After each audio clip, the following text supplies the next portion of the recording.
Compañeros de la carne, bienvenidos a su plataforma, a Meatspad, versión en español. Hoy estamos en un país que nos ha recibido pues de maravilla. Estamos en Colombia, específicamente en Bogotá, Colombia. Y al día de hoy seguimos con las conversaciones con los líderes en la industria de la carne en Latinoamérica.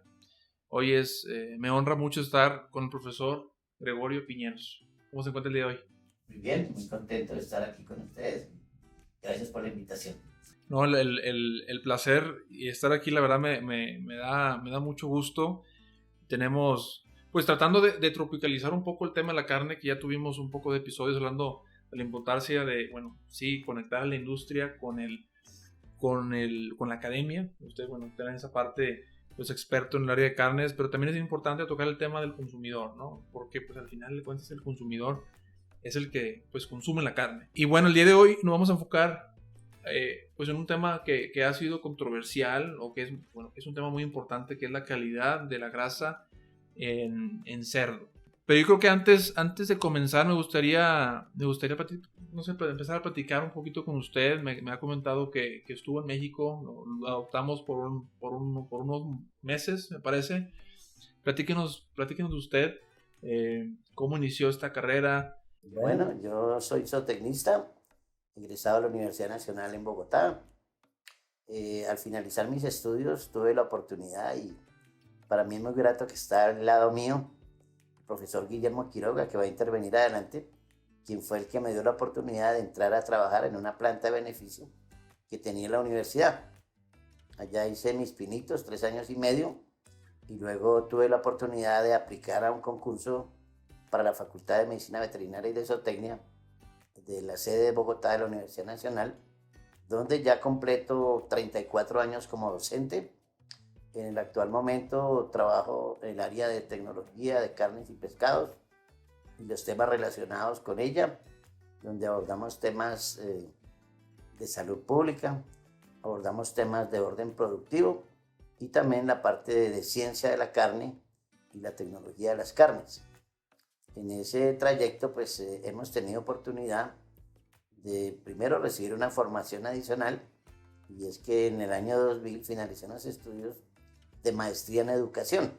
Tuve una oportunidad de ir a México a hacer una maestría en producción animal, coincidencialmente con la UNAM, y mi tutor era el profesor muy conocido en México, se llama José Cuarón.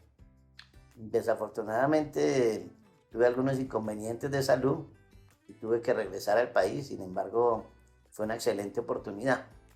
En estos 37 años hemos tenido oportunidad de conocer lo bueno y lo malo del sector cárnico, y pues ha sido una oportunidad muy interesante de formar personas. Lo más satisfactorio ha sido que ha habido alumnos que me han emulado y hoy en día ocupan lugares importantes en la industria cárnica colombiana, y realmente mis alumnos son una razón de ser. Por eso también cuando usted, Francisco, me invitó, para mí fue algo muy importante y muy grato. No, la verdad, toca temas muy importantes. Yo creo que poder decir, me comenta que tuvo gente o estudiantes que estuvieron en esta empresa. Yo creo que esa aplicación o cómo se hace de manera tangible pues estamos estudiando o sea, las ciencias cárnicas, ¿no? Entonces a mí me da mucha alegría el hecho de ver que pues jóvenes, de hecho por el tema de la pandemia, ¿no? Platicaba con estudiantes de la Facultad de Agronomía, donde yo me egresé en la Universidad Autónoma de Nuevo León, donde pues por el hecho de la pandemia pues ha habido pues un distanciamiento entre lo que es práctico, o sea, en lo que es las prácticas, las visitas a plantas de carne, pues esa experiencia creo que es muy importante y que a lo mejor pues debido a esta actual pandemia pues no sé si se ha perdido o sea a lo mejor... Por lo menos cerrado temporalmente. Adicionalmente, Francisco, pues tenemos que cada día los temas de seguridad ocupacional e industrial también limitan el ingreso de las personas, y además la implementación de sistemas como las buenas prácticas de manufactura y sistemas de análisis de peligros y puntos de control también va a limitar el ingreso de personas básicamente por disposiciones de tipo higiénico sanitario. Bueno, no, pues yo creo que estamos a punto de entrar un poco en materia. Le platicaba y platicamos en días anteriores acerca de este tema que la verdad pues me interesa mucho y a la industria le interesa mucho, hablando de la calidad de la grasa en canales de cerdo o en los cortes subprimarios. Bueno, estamos en Colombia, ya hablamos un poco del tema en México porque es importante eso, pero pues a lo mejor platíquenos un poco de esto porque es uno de los retos pues de la grasa suave y que no nada más es un problema que tenemos en México. Mientras estuve trabajando en la planta que les hacía referencia de un instituto de interfacultades que tiene la Universidad Nacional, al ingresar a la parte de la facultad, entré al área de nutrición. Y por eso el tema que usted me propone es de gran interés porque realmente tiene que ver con la nutrición de los animales. Y de paso, pues es el comentario que no podemos desligar los dos sectores. Cada uno tiene repercusiones sobre el otro. Lo que se hace en la producción tendrá que ver, tener repercusiones de orden cuantitativo y cualitativo en el producto.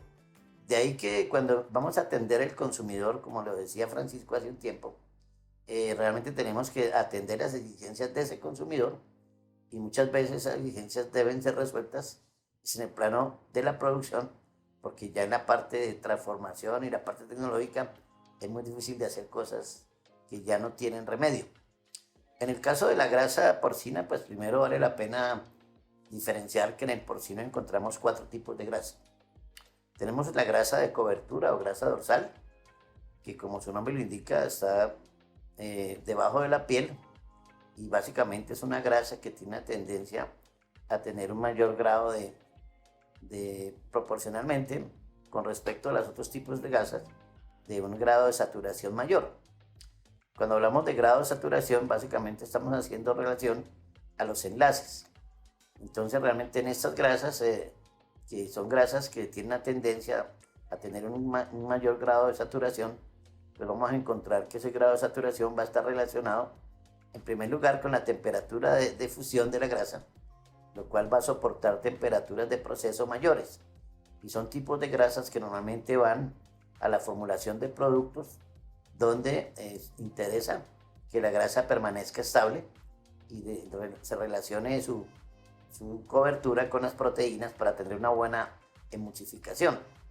Estas grasas pues entonces son realmente de pronto en las que la industria requiere y son precisamente las grasas que la demanda del comprador, tanto institucional como personal, está buscando que esa grasa no sea blanda, que sea una grasa consistente. Bueno, tenemos un segundo tipo de grasa que llamamos grasa intermuscular, que es una grasa que se deposita entre los diferentes paquetes musculares. De paso quería comentarles, la grasa tiene una relación directa con tejido conectivo. O sea, primero, donde hay tejido conectivo, allá es donde se lleva a cabo los procesos de formación del adipocito y por ende de la grasa. Entonces, en estas áreas generalmente son delimitadas por una capa llamada fascia, allá donde se acumula esa grasa intermuscular. Tenemos una grasa que recubre las vísceras. Esa grasa relativamente tiende a ser insaturada. Es una grasa que utiliza el animal de una manera prioritaria cuando hay requerimientos energéticos. Entonces se mueve mucho y debido a eso tiende a ser más insaturada. Esa grasa pues es una grasa que realmente para usos tecnológicos, acá en Colombia la usamos para un producto típico, se llama morcilla. Y la última grasa que tenemos es la grasa intramuscular, se le conoce como veteado, también se llama marmoreo o marmoreo. Esta grasa pues relativamente en la grasa porcina ocupa un porcentaje muy bajo, pero es una grasa determinante de la calidad de la carne. Se ha encontrado que esta grasa, que puede ser 1 o 2% de la grasa total, se encuentra básicamente en animales de razas de tipo duro Jersey, Hampshire. Eso significa que las razas modernas, que son razas de orden blanco, como el Bretán, el Landras, el Yorkshire, no tienen esta grasa. Y está claramente comprobado que la calidad palatable de la carne de cerdo es mucho mayor en las razas duro. Pero digamos, esto va un poquito en contravía de lo que pide el consumidor. O sea, habrá consumidores que querrán ver el producto por su calidad, desde el punto de vista palatable, pero también hay consumidores que lo ven bajo la visión dietética nutricional. Ese marmoreo no es de mucho interés. Entonces, si hiciéramos una representación porcentual de los 4 tipos de grasa, pues realmente la grasa que está en mayor proporción es la grasa dorsal, que puede ser entre un 70 o un 75%. Tendríamos alrededor de un 15% de grasa intermuscular, un 10%, nos pusimos porcentajes totales, de grasa visceral, como les digo, entre 1 a 2% de grasa de tipo marmoreo. Entonces, en el caso de la grasa, pues hay que entender que su deposición está muy relacionada con la parte nutricional del animal. Básicamente la grasa siempre es un tejido de reserva y el animal lo acumula cuando han llenado los otros requerimientos. Los porcinos son individuos que se llaman homeotermos, se llaman animales de sangre caliente.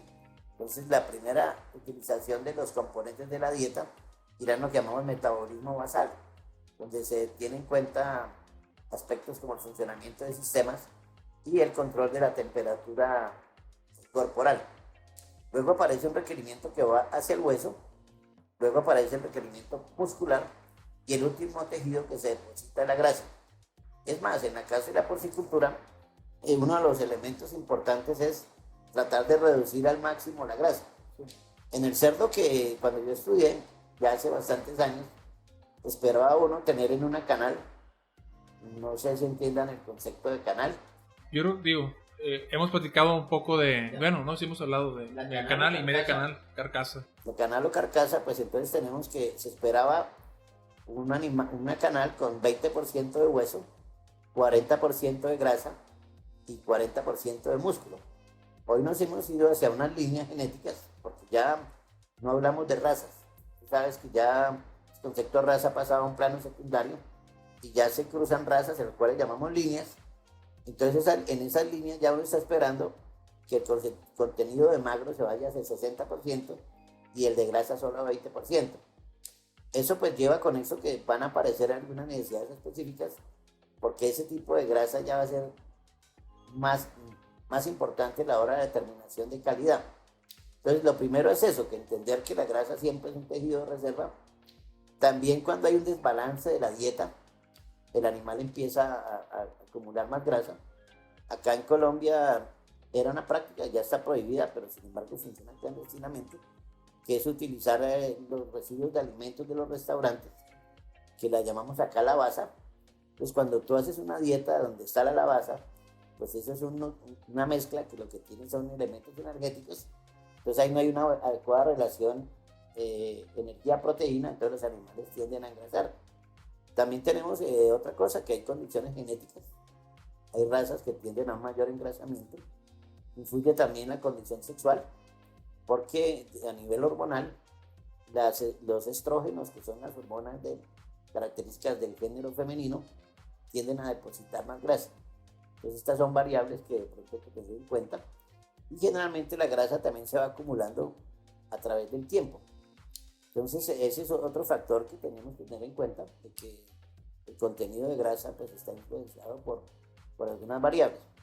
Ya entrando más a la pregunta que tú me, o la inquietud que tú formulas, pues tenemos que ver que la grasa corporal está muy relacionada con la grasa que viene en la dieta. Los individuos monogástricos, como es el caso del porcino, ellos tienden a que la dieta, la grasa de corporal, está influenciada por la grasa dietaria.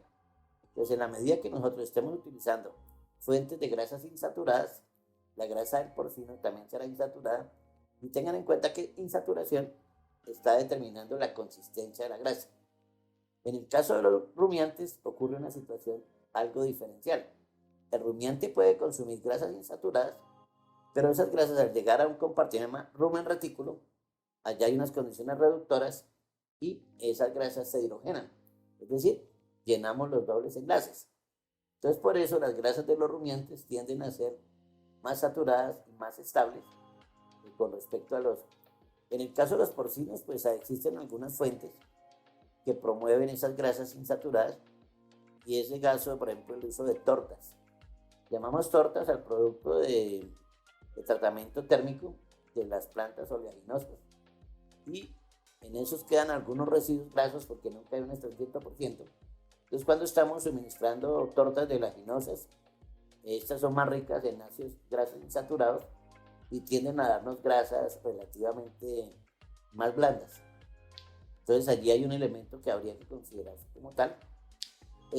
Otro elemento que, por ejemplo, otra sustancia que se usa mucho es la harina de pescado, la cual pues no está recomendada para la fase final de finalización del cerdo, porque generalmente nos va a traer problemas de sabores y olores anormales, pero adicionalmente tiende a dar una grasa insaturada, porque una de las características de la harina de pescado, al igual que el origen de la materia prima que es el pescado, es que es rica en ácidos grasos poliinsaturados, básicamente linoleico. Sí. Entonces ese es uno de los elementos. También tenemos que algunos elementos que se usan en la parte como promotor de crecimiento y tratamiento terapéutico, como el caso del cobre. Cuando hay altos niveles, hablamos de más o menos 200 partes por millón, que es miligramos por kilo en la formulación, porque estos medicamentos y promotores se usan diluidos en el alimento, nos ayuda a promover la composición de ácidos grasos insaturados. Tenemos también que existe un elemento, una vitamina, que es la biotina. Entonces, cuando hay carencias de biotina, se da lugar a una configuración de la grasa poco estable. Aparece otro trastorno que llamamos hígado graso, que básicamente en el hígado graso la grasa pierde consistencia y el producto se vuelve como untable, friable. El tema de la oxidación de las grasas, pues hay que entender que los ácidos grasos insaturados son más susceptibles a fenómenos inicialmente se llevan a cabo procesos de lipólisis, donde están catalizados por efectos como la luz, la temperatura, la presencia del oxígeno, la presencia de algunos metales como el hierro y el cobre que tienen elementos. Entonces lo que generalmente se forman procesos lipolíticos, dan lugar a un fenómeno que es la formación de radicales libres, porque se rompe la estructura del triglicérido, entonces aparecen como ácidos grasos libres. Esos grasos libres son los que son sometidos a la prooxidación, que da lugar a lo que llamamos normalmente enranciamiento o rancidez oxidativa. Esa rancidez oxidativa pues es básicamente un rechazo por parte del consumidor. Los alimentos rancios tienen algunas características que lo hacen poco atractivo al consumo. Y fuera de eso, pues hay un cambio en las sustancias, porque normalmente estas grasas se transforman en aldehídos y cetonas, que son las que configuran esos factores aromáticos indeseables. Ahorita que menciona el tema, y perdón por interrumpir el consumidor, yo creo que todas estas prácticas que estamos mencionando, tanto en la industria como la academia, pues ayuda a esa parte, ¿no? Para darles el asesoramiento correcto, y cómo eso, a lo mejor una mala práctica te puede llegar a que pues un ranciamiento, como comenta, y pues tu producto no se vende, o lo vendes pero no regresa el cliente con tu marca. Yo creo que eso es lo importante de entender pues esos factores que influyen pues la experiencia al consumir carne. Hicimos un experimento así rápidamente en la universidad, donde le estaban dando dentro de la dieta, en la finalización, omega 3. Mucho de eso lo utilizaban con aceites de pescado, y pues sí había un aumento de omega 3, pero bueno, ahora la relación entre, bueno, sí aumenta omega 3, pero el consumidor ¿cómo lo va a recibir? Entonces yo creo que, especialmente por la tendencia que hay, ¿no? del tratar de consumir. Francisco, el problema es que desafortunadamente la carne porcina ha sido, decimos en Colombia, satanizada. O sea, siempre decimos, al comer carne de cerdo voy a comer colesterol, lo cual, digamos, es algo que no es un mito. Aquí a tal punto la Asociación de Porcicultores en cada evento gremial lleva un cardiólogo para mostrar que efectivamente eso no es. Realmente las grasas saturadas son más riesgosas Fuera de eso, la carne de cerdo tiene una ventaja, y es que ella reduce los niveles de colesterol, y hablo concretamente del colesterol malo, es el que llamamos LDL, que es el colesterol ligado a las lipoproteínas de baja densidad, pero lleva conexo un aumento en el colesterol bueno, que es el HDL. Entonces, digamos, ese es un beneficio, pero normalmente la gente sataniza, y para mí, por ejemplo, otras grasas, y pues, yo no acostumbro ni escuchar ni enunciar cosas de defiende una carne atacando a otra, pero hay otras carnes que pueden tener un mayor problema. El otro tema con la porcicultura es que la gente tiene la idea todavía del cerdo de hace 50 años y no han visto que la parte, digamos, genética y la parte de alimentación ha cambiado sustancialmente. Y el otro mito que también funciona en nuestros países es que de pronto encontramos o lo asociamos con algunas enfermedades. Por ejemplo, la gente lo relaciona con cisticerco. Y es claro que si uno encuentra cisticerco en una carne de cerdo y llegara a consumirla, lo único es que en su tracto digestivo aparecería la siguiente fase larvaria, que es una tenia. El problema del cisticerco es cuando tú vives con cerdos, cuando utilizan porquinaza para alimentar, ahí es donde está el riesgo, que en este caso cisticerco no le llega al cerdo, sino me llega a mí. Eso es parte de los mitos, y el mito más marcado es el de la grasa. Aquí tenemos un producto que incluso es una denominación de origen. Nosotros acá en Colombia las cosas se llaman como no deben ser, pero seguramente han escuchado ustedes la palabra mortadela. La mortadela también se llama boloña. Ese producto tiene trozos de grasa que la caracterizan. Acá si tú vendes una tajada de mortadela y tiene grasa, no te la compran, porque se está viviendo. Es más, la gente te habla de grasa. Por ejemplo, a mí me dicen un mozzarella bajo en grasa. Y lo que sabemos que es mozzarella, el mozzarella es elaborado a partir de leche de búfala, que tiene el doble de la grasa de la leche de vacuna. Entonces siempre hay esos mitos. Yo normalmente en eventos o con charlas informales quiero romper todos los esquemas, porque estamos en... otra parte muy importante, Francisco, es que incluso zootécnicamente se está tratando de utilizar una sustancia antioxidante, que es la vitamina E. Se formula dentro de la alimentación tratando de prevenir esto, pero realmente el efecto no puede ser tan sustancial. Otra parte que me parece importante, Francisco, es que se recomiende que las grasas nunca se deben salar. En algunos casos, para darle factores de, digamos, de conservación, aparentemente, las materias primas se salan.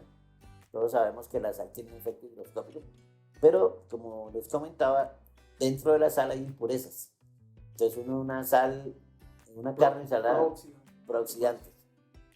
Entonces ese es un tema que realmente en Colombia, pues Francisco, hay que ser honestos, nuestro desarrollo cárnico no es tan grande, digamos, si lo comparamos con otros países. Si nosotros hacemos una comparación de los sectores alimenticios, el que está más atrasado siempre es el de carnes. Hay otros sectores de la leche. Entonces realmente todavía no hay. Sin embargo, pues ya tenemos que en Colombia está llegando producto de otras partes. Entonces cuando yo digo, mire, este cerdo bien importado tiene, y volvemos a lo que tú decías, el cliente es el que tiene la razón. Entonces tendremos que cambiar, así no sea... es muy importante también hacerles mención, Francisco. Bogotá ha cambiado sustancialmente en las reuniones de manejo de la carne de cerdo, y lo cual se ha visto reflejado en los incrementos del consumo. Hasta hace 10 años, el consumo per cápita era de 3,5 kilos. Hoy en día lo tenemos alrededor de 11 kilos. Y ha sido una cuestión interesante, porque el logro se ha hecho a través de gastronomía. No. Es que eso es, ¿no? Sí. Ese impacto, ese conocimiento, digerirlo para que el consumidor lo pueda ver, lo pueda visualizar. Y de todo modo, la presentación del producto. Aquí no era extraño, Francisco, salir uno a pasear, encontrar un cerdo colgado de un gancho, y por un lado pasaban las moscas, los perros, todo. Entonces ya se ha generado, y es un fenómeno que, bueno o malo, lo generó una empresa en la industria nacional, donde manejan el cultivo de la soya, el cultivo del maíz, que son las fuentes básicas, tienen toda la cadena. Entonces eso rompió todo el esquema y ya casi que es el referente. Entonces muchas de las empresas incluso incluso o se han asimilado a lo que hace la facenda o básicamente han quebrado. Estamos a distancia mucho, no sé, en México, ¿qué consumo tienes tú estimado de carne de porcino? Sí, que no tengo el dato, pero sí ha incrementado, sí hay, inclusive hay asociaciones como la USMF que se dedican a promover el consumo de carne en la región. De hecho, uno de los viajes a Sudamérica vamos a estar con nuestros amigos de Perú, vamos a estar ahí en Lima, platicando con importadores o con gente que está procesando carne, tratando de eso, ¿no? O sea, ¿qué necesitan de la manera, desde el punto de vista técnico para, pues, para procesar más? Dentro de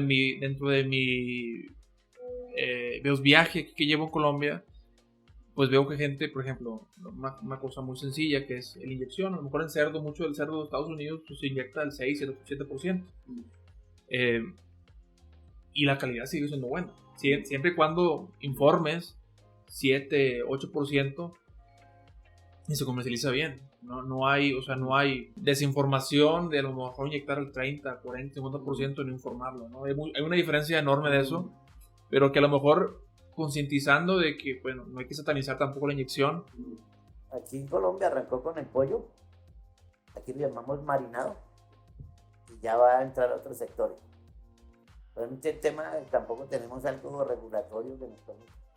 El tema de la integración al cual me refería ahora, logró sobre todo abaratar el precio de la carne. En Colombia históricamente lo que más se consumía era carne de res, incluso no tenía apellido. O sea, uno decía voy a comer carne y ya sabía. Hoy en día hay ocasiones donde la carne de cerdo es más barata que la. Entonces eso es otro factor que el consumidor evalúa. Si la materia prima. Aquí por ejemplo la carne más consumida es el pollo. Estamos hablando de 42 kilos per cápita año. En res hablamos de 14, 15 kilos, en cerdo hablamos de 11. Con otras ventajas comparativas es que el consumo de carne de cerdo está microlocalizado. Tenemos lo que llama Antioquia, que es una de las departamentos donde está la segunda ciudad capital, que es Medellín, de todo lo que es el eje cafetero. Allá tradicionalmente ha habido consumo de carne de cerdo. Entonces ya se ha extendido a otras partes del país. Entonces en la medida que aparecen esas necesidades también empiezan los requerimientos cualitativos. Entonces muy seguramente el tema que tú me traes aquí a abordar en algún momento será importante. Vamos a tomar este episodio como referencia en 3, 5 años para llevarlo en cuenta, ¿no? Porque sí va a ser un tema importante que se tiene que... Si no conoces el problema, pues es difícil que lo puedas solucionar, ¿no? Hay otro tema, espérate que te interrumpa, que aquí todavía falta tocarlo y me inquieta mucho, es las carnes PSE y las carnes DFD, que también aquí pasa muy desapercibido porque, digamos, no tenemos un consumidor exigente, no hay, digamos, como una regulación del Estado. Entonces todo va pasando, pero ya uno empieza a ver que son cosas que también hay que prestarles mucha atención, porque básicamente son cosas de manejo y de manejo previo al sacrificio, y de pronto se está perdiendo lo que has hecho en la granja. Entonces con las grasas puede ocurrir algo similar. Ya para aclarar un poco, soy consumidor de carne de cerdo, o sea, si a mí me ponen a escoger es mi primera selección. Y yo encuentro en la carne de cerdo una cosa muy importante y es que es relativamente muy uniforme porque todos los ciclos son estandarizados. En cambio tú tienes carne vacuna y puede ser más dura, más blanquita, hay muchos factores. Muchísimas gracias por su tiempo. Yo creo que tenemos para mucho más de seguir platicando.